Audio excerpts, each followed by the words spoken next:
লিখিলেনো কি আপত্তি আছে, নিলিখিলে কি হয়? আপুনি জীৱনত যিমান কৰ্ম কৰে তাৰ ফল তিনি ধৰণে আহে। অনিষ্ট নিষ্ট মিশ্ৰম সত্ৰী বিধা কৰ্মনা ফলম ভৱতি ত্যাগিনম প্ৰেত্য নাতু সৈন্যাসিনা ক্বচিত। অষ্টাদশ অধ্যায় 12 নম্বৰ শ্লোক গীতা। অৰ্জুনক কৈছে, হে অৰ্জুন, প্ৰত্যেকটো কৰ্মৰ তিনি ধৰণৰ ফল, হয়তো ভাল হ'ব, নহলে বেয়া হ'ব, আৰু নহলে মিশ্ৰিত হিচাপে আহিব। যদি আপুনি ফেনখন দি দাতা বুলি লিখি দিয়ে, তেতিয়া আপুনি এটা ফল পাইছে। কোনটো? প্ৰচাৰ মাধ্যমত।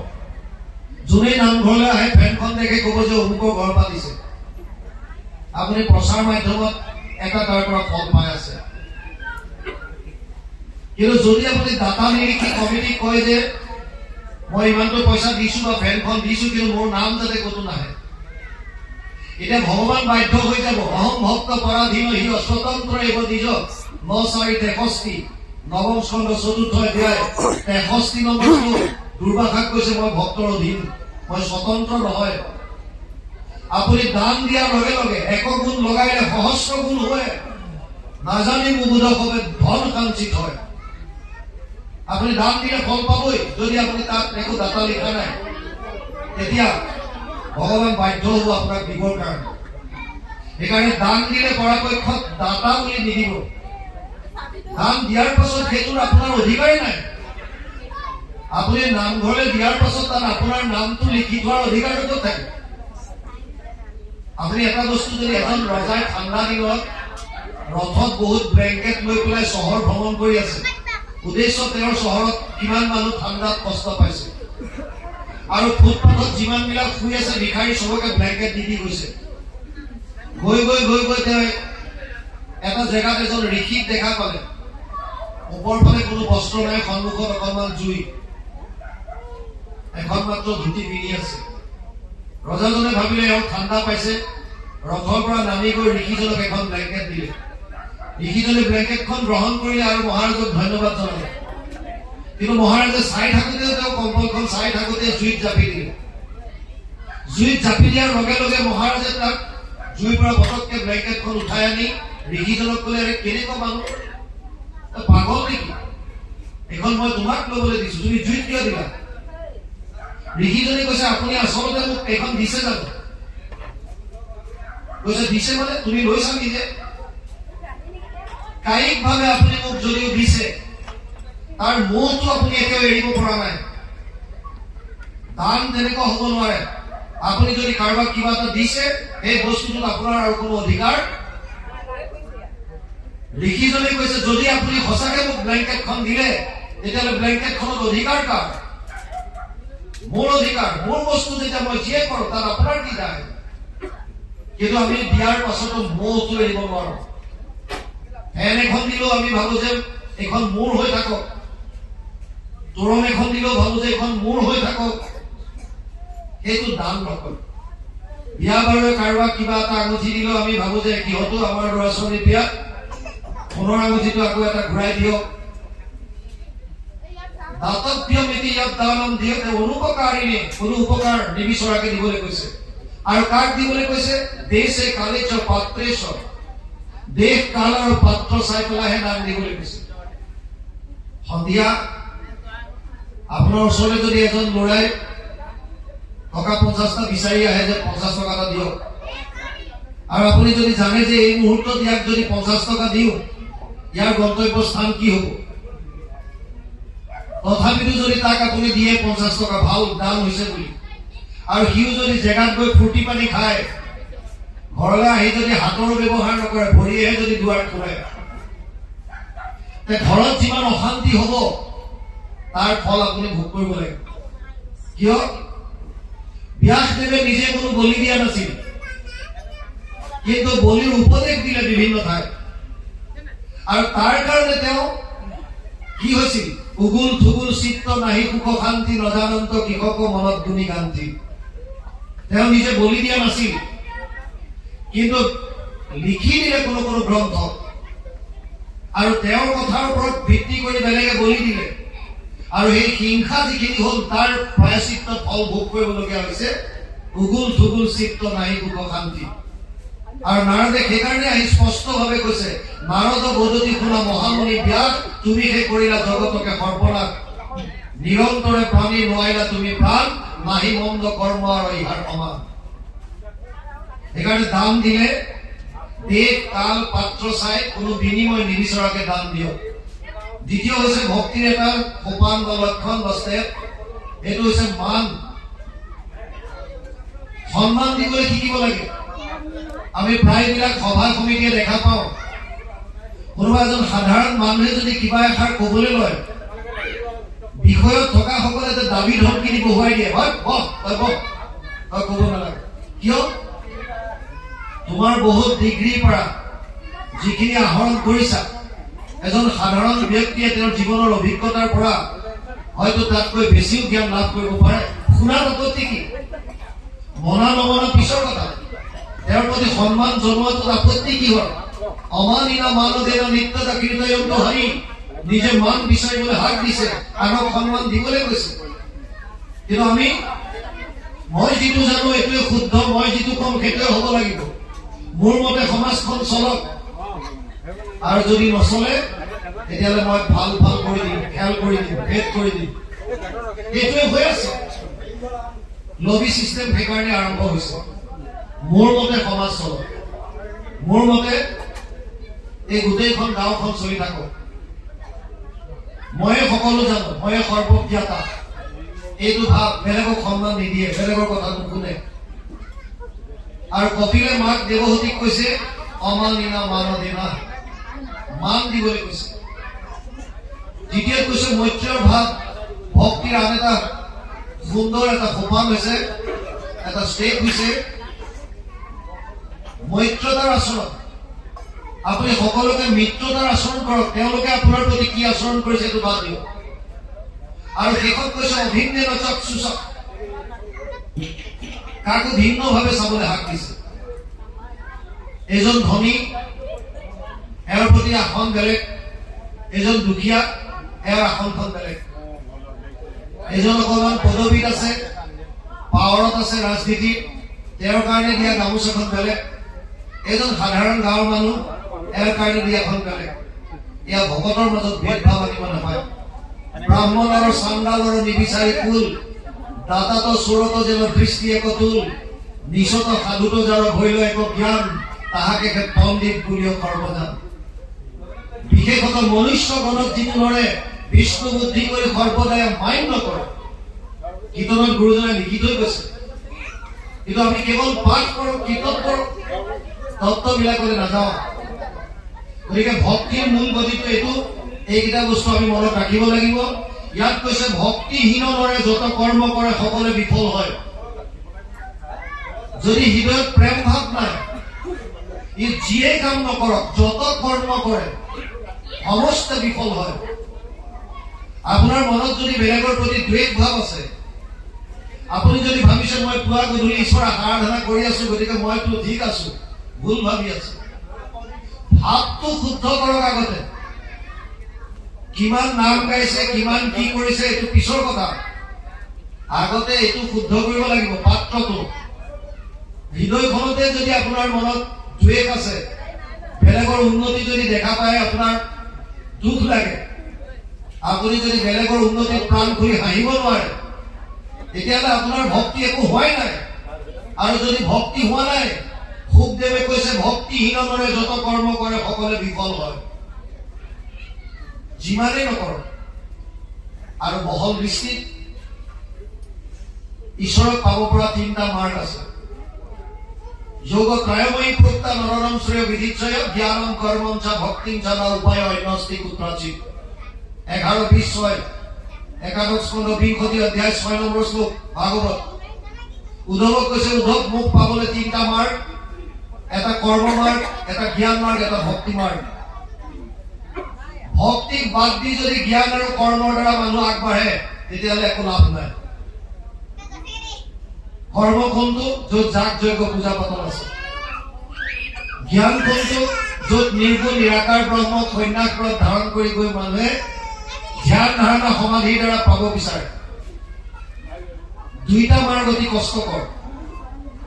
ইয়াত কৈছে ভক্তিহীনৰে যত কৰ্ম কৰে সকলে বিফল হয়, তপ জপগণ জাত সমৰ্পণ বিনে ফল নধৰে।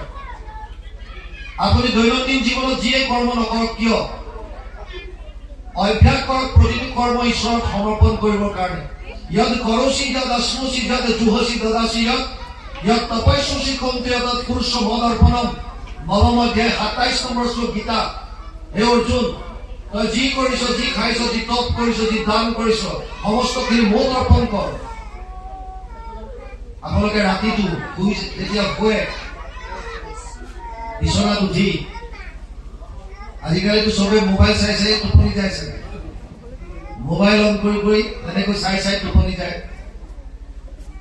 বিচনাত শোৱাৰ আগত 1 মিনিট সময় হলেও বিচনাত বহক আৰু যিজন ভগৱান আপোনাৰ হৃদয়ত আছে এইজন ভগৱানৰ ওচৰতে হাত জোৰ কৰি এবাৰ প্ৰাৰ্থনা কৰি কওক, হে প্ৰভু, দিনটোত যদি অজানিতে মোৰ দ্বাৰা কিবা অপৰাধ হৈছে সৰ্ব অপৰাধ পৰীক্ষণ কৰা আৰু লগতে ৰাতিটো তোমাৰ চৰণত অৰ্পণ কৰিলো। ৰাতিটো ভগৱানৰ চৰণত অৰ্পণ কৰাৰ অভ্যাস কৰক। কাল সিংহানে হে খাৰা তোৰ কিয় চোৱে নিচে, গভীৰ আছে কৈছে। মৃত্যু তোৰ মূৰৰ শিতানত থিয় হৈ আছে আৰু তই নিশ্চিন্ত মনে কেনেকৈ শুই আছে। এনেকুৱা বহু ব্যক্তি আছে যি খোৱাৰ পাছত আৰু পিছদিনা ৰাতিপুৱাৰ সূৰ্য উদয় দেখা নাই। মোৰ নিজৰ ডাঙৰ ভিনদেউ তেনেকে গৈছে কভিডৰ সময়ত। ৰাতি কিতাপ এখন পঢ়ি পঢ়ি শুই আছে, ৰাতিপুৱা উঠা নাই। যিটো সময়ত উঠে বাইদেৱে মাতিছে, উঠা নাই, খা খবৰ নাই। কিতাপখন দেখিছে বুকুৰ ওপৰত এনেকৈ লৈ আছে, ভাবিছে ৰাতি চাগে দেৰিলৈকে পঢ়িলে, গতিকে উঠা নাই, অলপ সময় শুৱক। সৰু ছোৱালীজনী বিয়া দিছিলে, তাইও ঘৰলৈ আহিলে, তাইও দুবাৰমান মাতিলে, দেউতা উঠা, কি হ'ল আজি? নাই, ভিনদেউৰ মাত বোল নাই। তেতিয়া মোৰ তেজপুৰত পুষ্টি। আৰু যেতিয়া সময় পাৰ হৈ গ'ল, সদায় ৰাতিপুৱা সোনকালে উঠে। বেছি দেৰি হোৱা দেখি পেলাই 1 ঘণ্টা 2 ঘণ্টা যোৱাৰ পাছত বাইদেউ আহি পেলাই আঁঠুৱা দাঙি লৈ কিয় উঠা নাই বুলি জোকাৰি দিওঁতে অলৰেডি টাইট হৈ গ'ল। মানে কেতিয়া মৃত্যু হ'ল গমেই নাপায়। এনেকৈ কিতাপ লৈ আছিলে, গছ এনেকে কাৰ কেতিয়া মৃত্যু হৈ গ'লেও গম নাপায়। খোৱাৰ আগত অভ্যাস কৰিবলৈ শিকক। আৰু যদি ৰাতিটো ভগৱানৰ চৰণত অৰ্পণ কৰি পেলাই শুৱে, কিবা কাৰণত যদি আপোনাৰ ৰাতি মৃত্যু হয়, ভগৱানে গীতাত অৰ্জুনক কৈছে, অন্তকালে মামেবম স্মৰণ মুক্ত কালে বনম ইয়া প্ৰয়াতি মদ ভাবম ইয়াতি নাস্তিত্ব সঞ্চয়। 8ম অধ্যায় 5 নম্বৰ শ্লোক গীতা। হে অৰ্জুন, শেষ মুহূৰ্তত যদি কোনোবাই মোৰ নাম স্মৰণ কৰি শৰীৰ ত্যাগ কৰিলে, তেতিয়াহ'লে সেইজনে মোক পাব, ইয়াত কোনো সন্দেহ নাই। আৰু মোক মানে প্ৰভু ভগৱন্তৰ বৈকুণ্ঠ ধাম।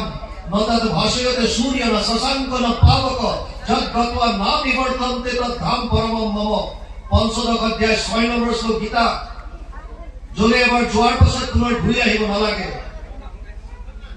সেইকাৰণে আমাৰ বৈকুণ্ঠগামী বুলি কয়। মৃত্যুৰ পাছত তৃতীয় দিনাৰ পৰা, আপোনালোকৰ ইয়াত আছে নাই? তৃতীয় দিনা তিলনি কৰাৰ পাছত 4ৰ্থ দিৱসৰ পৰা 9 দিনলৈকে পাঠ হয়নে নাই? সন্ধিয়া সন্ধিয়া বা ৰাতিপুৱা যেতিয়াই নহওক কিয় কৰে পাঠ? 7 দিন পাঠ কৰি দিয়া হয়। শাস্ত্ৰই কয় সনাতন ধৰ্মৰ এজন মানুহৰ মৃত্যু হোৱাৰ পাছত 10 দিনলৈকে আত্মাটোৱে ইয়াতে থাকে। তেওঁৰ লিংগ শৰীৰ ধাৰণ কৰি ঘূৰি থাকে। 10 দিনৰ পাছতহে তেওঁ গতি পায়। আৰু ভাগৱতৰ মাহাত্ম্যৰ মতে যদি সেই আত্মাটোৱে ভাগৱত শ্ৰৱণ কৰে, তেতিয়াহ'লে তেওঁ বৈকুণ্ঠলৈ গতি কৰে। ভাগৱত শুনাৰ পাছত আৰু কোনো পাপ থাকিব নোৱাৰে। ৰাম কৃষ্ণ নাম যিটো লয় একবাৰ, কোটি জনমৰ পাপ ভস্ম হয় তাৰ। মই ইয়াৰ প্ৰমাণ এটা পাইছিলো ৰঙিয়াত। ৰঙিয়াত মোৰ পোষ্টিং থাকোতে নগৰ সমিতি, নগৰ প্ৰাথমিকৰ কেইজনমান ভকত আমাৰ অফিচলৈ আহিল আৰু আহি ক'লে যে বাপ, এটা দুখৰ বিষয় আছে। ডেকা ল'ৰা এজনৰ মৃত্যু হৈছে। এটা পৰিয়ালৰ ল'ৰাটো অকলশৰীয়া, মাক বাপেকৰ অৱস্থা নাই, কান্দি কাটি। বুঢ়ী মাকজনীৰ অৱস্থা নাই। ঘৰখনত অতি বেয়া এটা শোচনীয় এটা পৰিৱেশ হৈছে। গতিকে আপুনি সন্ধিয়া কিবা এটা কৰি আজি আমাৰ লগত বলক, আৰু তেওঁলোকক ভাগৱত পাঠৰ চলে অকণমান সাধনা দিয়ক। মই বোলো মই 7টা বজাৰ আগত নোৱাৰিম, 7টাৰ পিছত যাম। বোলে হ'ব, আপোনাৰ কাৰণে আজি 7টাৰ পৰা আৰম্ভ কৰিম, 7টাৰ পিছৰ পৰা। বোলো হ'ব তেতিয়া যাম। ৰঙিয়াৰ এজন সাংস্কৃতিক বিভাগৰ উপদেষ্টা বৰ্তমান মোৰ লগত প্ৰায় জেগাত পাঠত থাকে। নামনি অসমত যিমান অনুষ্ঠান হয় তেখেত থাকে। অচ্যুতানন্দ দাস, বৰ সুন্দৰ কণ্ঠ। জুনিয়ৰ ৰামেশ্বৰ পাঠক বুলি কয়, লোকগীত হোলী গীত এইবিলাকত বৰ অতি অতি উস্তাদ। তেওঁৰ লগত গ'ল, পাঠ আৰম্ভ হ'ল আৰু আমি আলোচনা কৰি গৈ থাকোঁতে এনেকৈ চব বহি আছে। হঠাৎ বুঢ়ী মাকজনী এই বাবু ধৰ ধৰ ধৰ ধৰ বুলি চিঞৰি উঠিল। মই কোন বাবু গম পোৱা নাছিলো। আইতাকক সুধিলো, আই কি হ'ল আপোনাৰ? কৈছে বাবু এইকণতে বহি পেলাই ভাগৱত শুনি আছিল। বাবু কোন? যিজন মৃত্যু হৈছে। মই বোলো আপোনাৰ টোপনি অহা নাইতো? কেতিয়াবা ভাবি থাকোঁতে অকণমান টোপনি আহিলেও তেনেকুৱা হ'ব পাৰে। কৈছে একেবাৰে নহয়, আপুনি যি যি কৈছে মোক সোধক, মই চব কৈ দিম। আপুনি কোৱা কথাখিনি মই একান্ত মনে শুনি থাকোঁতে মই তাক ইয়াত দেখিলো, সি বহি শুনি আছিল। তাক ধৰিবলৈ হাতটো আগবঢ়াওঁতে সি নাইকিয়া হৈ গ'ল। এইটো মই নিজে সেই আইগৰাকীৰ মুখৰ পৰা শুনা কথা। 10 দিনলৈকে আত্মাটো থাকে, সেইকাৰণে ভাগৱতৰ সেইকেইদিনত হয়, তাৰপিছত বৈকুণ্ঠলৈ গতি কৰে। সেইকাৰণে আমাৰ শ্ৰাদ্ধ বোলা বস্তু এটা পতা নহয়।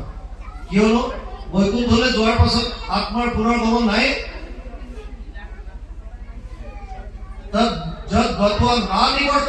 য'লে এবাৰ যোৱাৰ পাছত আৰু নাহে। গতিকে সেইজনৰ কাৰণে শ্ৰাদ্ধ পতাৰ নাই। জীৱন্ত অৱস্থাত শ্ৰদ্ধা কৰে, সেইটোহে আচল বস্তু। জীয়াই থাকোঁতে শ্ৰদ্ধা নকৰি মৃত্যুৰ পাছত ডাঙৰকৈ শ্ৰাদ্ধ পাতি মানুহক খুৱাই খুৱাই এইটো এটা অনুষ্ঠান কৰি পেলাই তাৰ বিশেষ লাভ নহয়। ইয়াত কৈছে প্ৰত্যেকটো বস্তু ঈশ্বৰৰ ওচৰত অৰ্পণ কৰিব লাগে। ৰাতি যদি আপুনি অৰ্পণ কৰি শুৱে, কিবা কাৰণত যদি আপোনাৰ শুই থাকোঁতে মৃত্যু হয়, তেতিয়াও আপুনি পৰম গতি লাভ কৰিব। আৰু একৰ্ডিংলি ৰাতিপুৱা শোৱাৰ পৰা উঠাৰ পাছতো ঘপকৈ বিচনাৰ পৰা কেতিয়াও নানামিব। শাৰীৰিকভাৱে কেতিয়াবা বিষম গতি হ'ব পাৰে, কেতিয়াবা ষ্ট্ৰোক মাৰিব পাৰে, মূৰ ঘূৰাই পৰি যাব পাৰে। হঠাৎ সাৰ পাই জাপ পাৰি নামিলে অকণমান সময় বিচনাত বহি দিয়ক সাৰ পোৱাৰ পাছত। কাৰণ আপুনি দুটা বেলেগ অৱস্থাত থাকে। এটা হৈছে গভীৰ নিদ্ৰা আৰু নহ'লে স্বপ্ন অৱস্থা। তাৰ পৰা জাগ্ৰত অৱস্থালৈ আহিছে। অলপ সময় বহক। এই সময়কণতো ভগৱানক প্ৰাৰ্থনা কৰক, হে প্ৰভু, দিনটো তোমাৰ চৰণত অৰ্পণ কৰিলো, আৰু তাৰ পাছত আপুনি আপোনাৰ কৰ্তব্য কৰ্ম কৰি যাওক। ঠিক তেনেকৈ ক'ৰবালৈ যাবলৈ ওলাইছে, ইয়াতে কওক, ক'তো যাবলৈ ক'তো গৈ ক'বগৈ নালাগে। ইয়াতে হাত জোৰ কৰক আৰু প্ৰভু, এই যাত্ৰা তোমাৰ চৰণত অৰ্পণ কৰিলো। বছ কিবা খাবলৈ লৈছে, সেই প্ৰভু এই অন্নমুঠি তোমাৰ চৰণত অৰ্পণ কৰিলো। আপুনি মই যি অন্ন ভোজন কৰিছো, ভগৱানে কৈছে সেয়া হজম মই কৰাম। অহম বৈষ্ণৱৰ ভূত প্ৰাণীনম দেহমাশ্ৰিত প্ৰাণ অপান সমাযুক্ত পঞ্চাময় নাম চতুৰ্বিধম। ৫০ অধ্যায় ১৪ নম্বৰ শ্লোক গীতা। হে অৰ্জুন, মই বৈষ্ণৱৰ হিচাপে প্ৰাণীৰ উদৰত থাকি তেওঁলোকে যি 4 ধৰণৰ ভোজন কৰে, চোবাই খায়, চেলেকি খায়, পি খায় বা চুপি খায়, এই প্ৰত্যেকবিধ ভোজন মই ডাইজেষ্ট কৰাওঁ, হজম কৰাওঁ। যিজনে হজম কৰায় সেইজনক অৰ্পণ কৰাৰ অভ্যাস কৰক। এই প্ৰভু, এই অন্নমুঠি তোমাৰ চৰণত অৰ্পণ কৰিলো। অৰ্পণ কৰিব পৰা বিধৰ হয়নে নহয় সেইটো আপোনালোকে চাই ল'ব। এইটো আপোনালোকৰ নিজৰ নিজৰ কথা। প্ৰসাদমুখী যাতে হয়, অন্নমুখী। সকলো বস্তু অৰ্পণ নহয় ঈশ্বৰৰ চৰণত। গতিকে সেইটো বস্তু আপোনালোকে বুজি লওক। অৰ্পণ কৰাৰ কথা কৈছে, ইয়াত কৈছে তপ জপ গণ জাত সমৰ্পণ বিনে ফল নধৰে। যিয়ে নকৰক কিয় আপুনি ঈশ্বৰক সমৰ্পণ কৰিব লাগিব।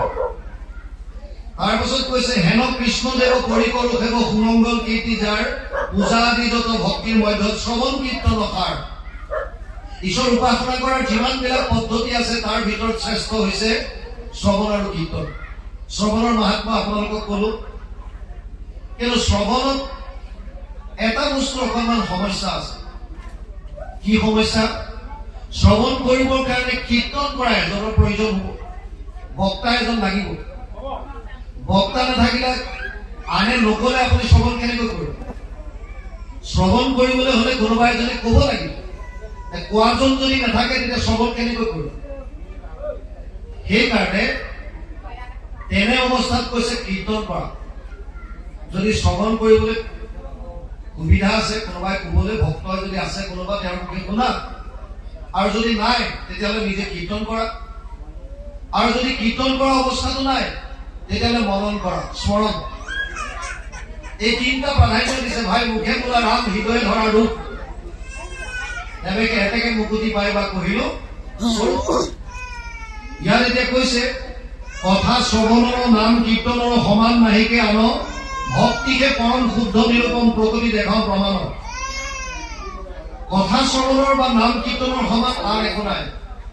আৰু সেইকাৰণে গুৰুজনাই যিটো ধৰ্ম প্ৰৱৰ্তন কৰিলে তাৰ নাম দিছে এক শৰণ হৰি নাম ধৰ্ম। এক শৰণ বস্তুটো গীতাৰ পৰা আনিছে। গীতা 700 শ্লোক আছে। এটা শ্লোক ধৃতৰাষ্ট্ৰই কৈছে, সঞ্জয় প্ৰশ্ন কৰিছে, ধৰ্মক্ষেত্ৰে কুৰুক্ষেত্ৰে সমবেত যুযুৎসৱ মামকাহ পাণ্ডৱ চৈব কিম অপূৰ্বত সঞ্জয়। প্ৰথম অধ্যায় প্ৰথম শ্লোক। ধৰ্মক্ষেত্ৰ কুৰুক্ষেত্ৰত সমবেত হোৱা মোৰ আৰু পাণ্ডুপুত্ৰসকলৰ সৈন্যসকলে কি কৰিছিল এই সঞ্জয় মোক কোৱা। এইটোৱে গীতাৰ মূল প্ৰশ্ন। সঞ্জয়ে উত্তৰত 40টা শ্লোকত ধৃতৰাষ্ট্ৰ কুৰুক্ষেত্ৰৰ বৰ্ণনা দিছে। প্ৰধানতঃ কৃষ্ণ অৰ্জুনৰ মাজত যি সংবাদ হৈছিল। 85টা শ্লোকত অৰ্জুনে ভগৱান কৃষ্ণক প্ৰশ্ন কৰিছে, আৰু 574টা শ্লোকত ভগৱান কৃষ্ণই গীতাৰ উপদেশ দিছে। প্ৰথমতে অৰ্জুনৰ শংকা নিৰাকৰণ কৰি গৈ আছে, আৰু শেষত গৈ গীতাৰ মূল উপদেশ দিছে।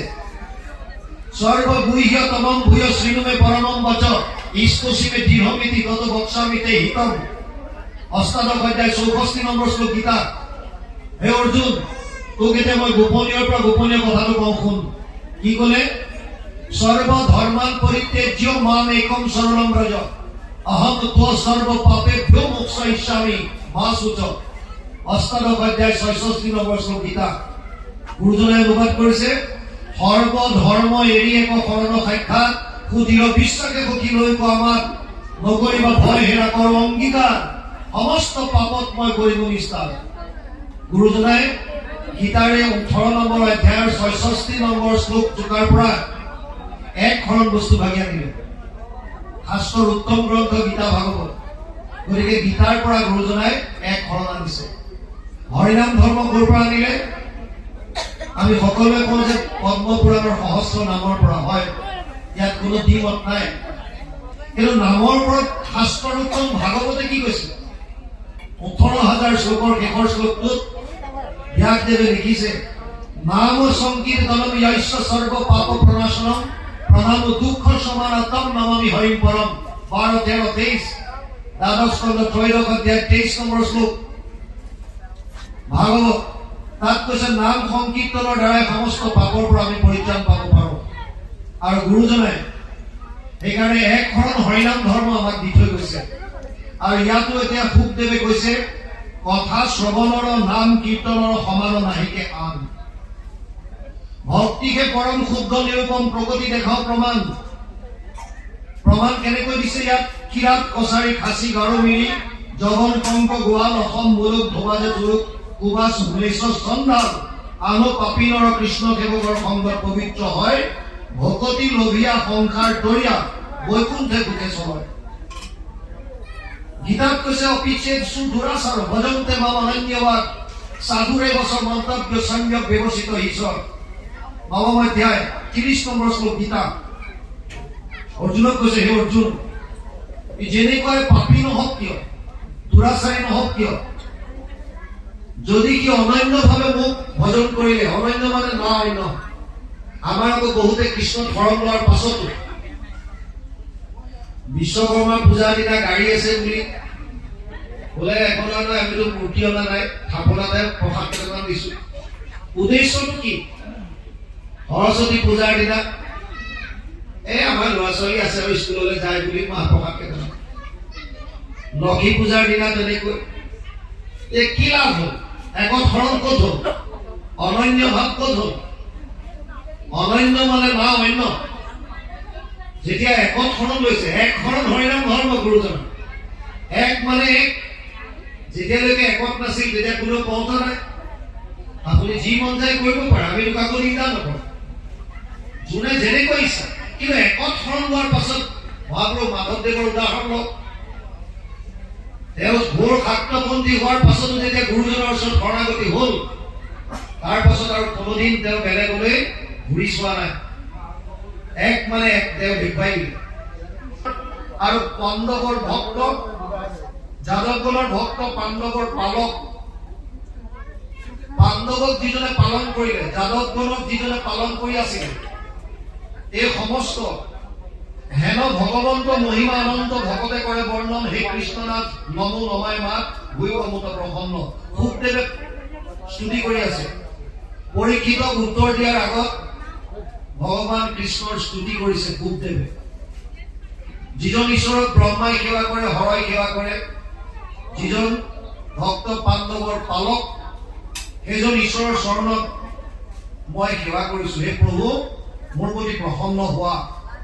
পঞ্চভূতে নানা শৰীৰ সজিলা প্ৰৱেশিতাত লীলাই, কৰন্ত শুভম যিটো নাৰায়ণ প্ৰণাম তাংক সদায়। আমাৰ যিমানবিলাক শৰীৰ আছে, এই শৰীৰবিলাক পঞ্চভূতি শৰীৰ বুলি কয়। 24 তত্ত্বৰ দ্বাৰা সৃষ্ট। মূল হৈছে 5টা ভূত, ক্ষিতি, জল, তেজ, বায়ু আৰু আকাশ। এই পঞ্চভূতৰ দ্বাৰা সৃষ্ট। মৃত্যুৰ পাছত সেইকাৰণে পঞ্চভূতত বিলীন হৈ যোৱা বুলি কয়। শৰীৰৰ শেষ অৱস্থা 3টা, বিষ্ঠা, পলু আৰু ছাই। কোনো কোনো সম্প্ৰদায়ত মৃতকৰ শটো কাটি কুটি জীৱ জন্তু চৰাইক খুৱাই দিয়ে। বুদ্ধিজীৱৰ এটা পাৰ্টত আছে। কোনো কোনোৱে পুতি থয়, পুতি থলে পলু হয়। জীৱ জন্তু চৰাই চিৰিকটি খুৱাই দিলে, খাই লৈ বিষ্ঠা কৰি উলিয়াই দিয়ে। আৰু আমাৰ হিন্দু সম্প্ৰদায়ত জ্বলাই দিলে ছাই হয়। সেইকাৰণে শৰীৰৰ শেষ অৱস্থা হৈছে 3টা, বিষ্ঠা, পলু, ছাই। পঞ্চভূতৰ শৰীৰ। শুকদেৱে কৈছে, পাঞ্চভূতে নানা শৰীৰ সজিয়া প্ৰৱেশী তাত লীলাই, কৰন্ত শুভম যিটো নাৰায়ণ প্ৰণাম তাংক সদায়। আমাৰ শৰীৰটো যে সুন্দৰ সুঠাম সচেতন হৈ আছে, কেৱল কৃষ্ণ তত্ত্বৰ কাৰণে। অৰ্জুনক কৈছে, অহম আত্মা গুদাকেশ সৰ্বভূতাশ্ৰয় স্থিত, অহম আদিত্য মধ্যংশ ভূতানামন্ত এবচ। 10ম অধ্যায় 20 নম্বৰ শ্লোক গীতা। হে অৰ্জুন, মই আত্মাৰূপে সমস্ত জীৱৰ শৰীৰত প্ৰৱেশ কৰি আছো। সমস্ত শৰীৰত, সমস্ত জীৱৰ হৃদয়ত আত্মা পৰমাত্মা ৰূপে মই নিবাস কৰি আছো। আৰু মই থকাৰ কাৰণেহে আমাৰ ইন্দ্ৰিয়বিলাক সচেতন হৈ আছে।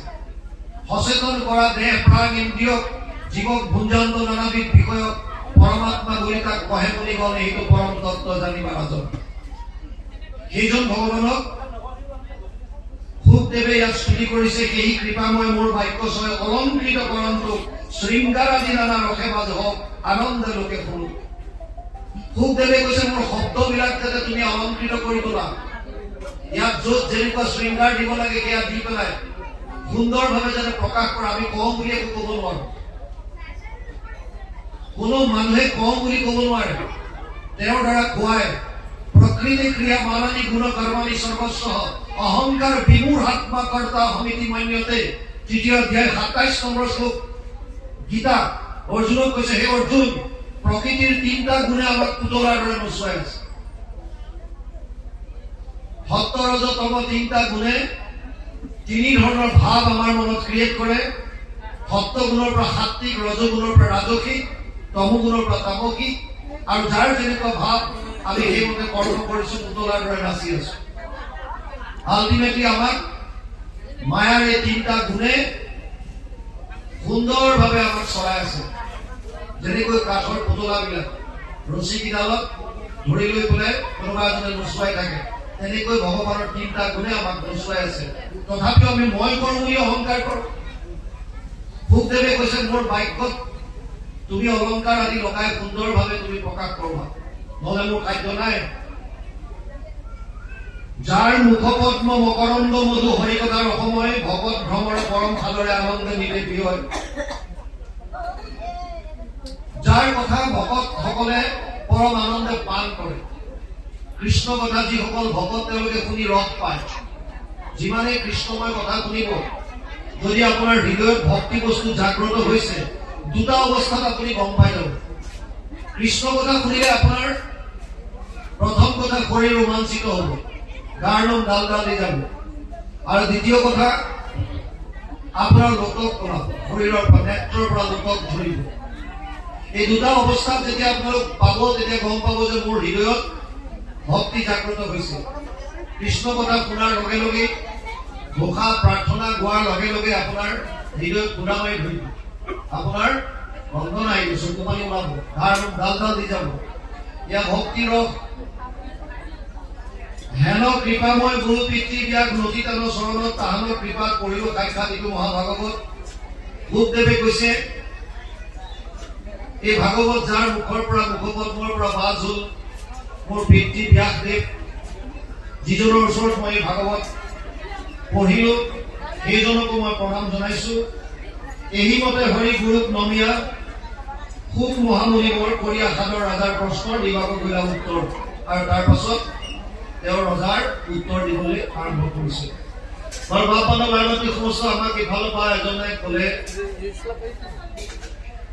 ল'ৰা ছোৱালীৰ সংস্কাৰৰ ওপৰত দুআষাৰ ক'বৰ কাৰণে। গতিকে মই আসন ত্যাগ কৰাৰ প্ৰাক মুহূৰ্তত ভকতজনৰ প্ৰতি শ্ৰদ্ধা ৰাখি আপোনালোকক ল'ৰা ছোৱালীৰ সংস্কাৰৰ ওপৰত দুআষাৰ কওঁ বুলি আমি একো ক'ব নোৱাৰো। পুনৰবাৰ কৈছো, প্ৰভু ভগৱন্তই নিৰ্দিষ্ট হৈ যিখিনি কোৱাই যায় সেইখিনি ক'বলৈ আমি মাত্ৰ চেষ্টা কৰিম।